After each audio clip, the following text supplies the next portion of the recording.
আমরা ভারতকে যে দিয়েছি সেটা ভারত সারা জীবন মনে রাখবে। ফ্যাসিস্ট হাসিনা ২০০৯ সালে ক্ষমতায় আসার পর সবার আগে ভারতের গোলামির চুক্তি করেন, যেন ক্ষমতার মসনদে টিকে থাকতে পারেন। অবৈধ ক্ষমতা ধরে রাখার জন্য দেশের স্বার্থ জলাঞ্জলি দিয়ে ভারতের সাথে করেছেন গোলামির চুক্তি। মোদির ভারত কখনোই বাংলাদেশের সাথে প্রতিবেশী সুলভ আচরণ করেনি। দেশের রাজনীতি, অর্থনীতি, বিচার বিভাগ থেকে শুরু করে ব্যবসা বাণিজ্য, শিক্ষা, সংস্কৃতি সর্বক্ষেত্রে ভারতের দাদাগিরি ছিল বিগত ১৬টি বছর।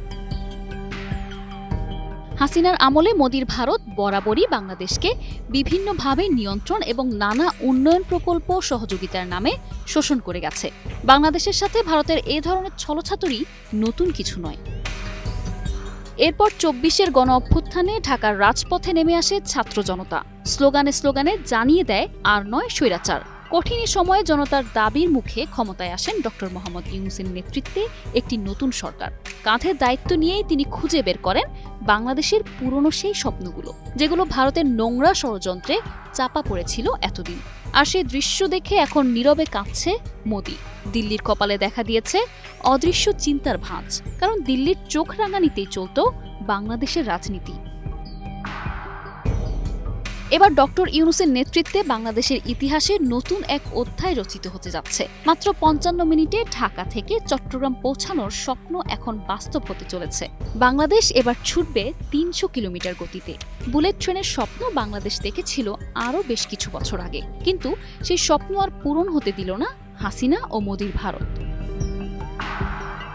বাংলাদেশে দ্রুতগতির বুলেট ট্রেন চলবে, এতে সহায়তা করবে চীন। এই খুশির খবর হাসিনার আমলে মানুষ যখন পেল, তারা আনন্দে আত্মহারা হয়ে গেল। কিন্তু সেই আনন্দ বেশি দিন স্থায়ী হলো না। এর কারণও যথারীতি সেই ভারত এবং সেই নরেন্দ্র মোদি।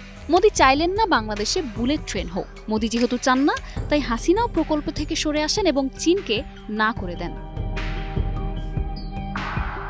বলছি ২০১৭ সালের কথা। চীনের সহায়তায় ঢাকা চট্টগ্রাম বুলেট ট্রেন প্রকল্পের সম্ভাব্যতা যাচাই শেষ হয়েছিল। নকশা ও নথিপত্র সবই প্রস্তুত, কেবল প্রয়োজন ছিল প্রধানমন্ত্রীর একটি সই। কিন্তু সেই সই আর দেয়া হলো না, কারণ যখনই হাসিনা এই বিষয়ে সিদ্ধান্ত নিতে যেত, তখনই এক অদৃশ্য শক্তি হাসিনাকে সিদ্ধান্ত নিতে বাধা দিত এবং চীনের বেশি কাছে না যাওয়ার হুমকিও আসত কখনো কখনো।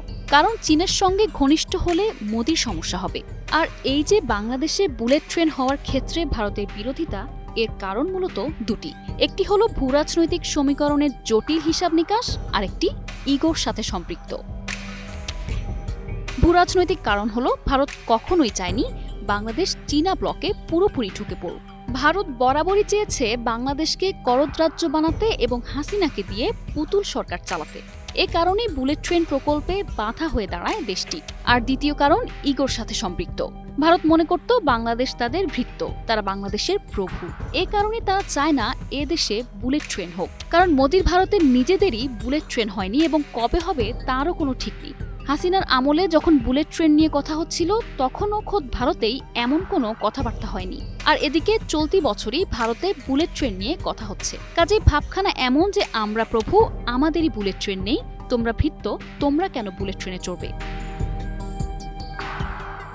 অপরদিকে হাসিনা যদি চীনকে কাছে টানে, তাহলে মোদির ভারত অসন্তুষ্ট হবে। হাসিনা কখনোই মোদি ও মোদির ভারতকে অসন্তুষ্ট করে না। আর ভারত অসন্তুষ্ট হলে তার ক্ষমতার মসনদে যে টিকে থাকা যাবে না, তা তিনি ভালো করেই জানতেন।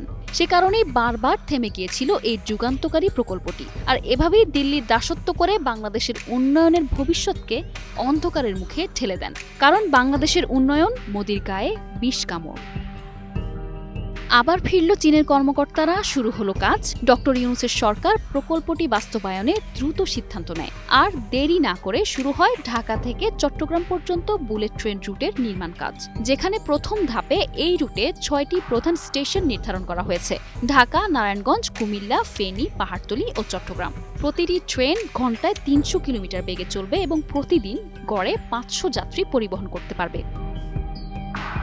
সেই সাথে বুলেট ট্রেন প্রকল্প ঘিরে স্টেশন ভিত্তিক অঞ্চলগুলোতে গড়ে উঠবে নতুন শিল্প এলাকা। এতে করে ব্যাপক কর্মসংস্থানের সুযোগ তৈরি হবে। রেল লাইন নির্মাণ, station support, technical team, security এবং কাস্টমার সার্ভিস সব জায়গায় কর্মী নিয়োগ দেওয়া হবে। আর এদিকে ঢাকার ব্যবসায়ীরা সকালবেলা চট্টগ্রাম গিয়ে সন্ধ্যায় ফিরে আসতে পারবেন, যা কেউ হয়তো স্বপ্নেও ভাবেনি।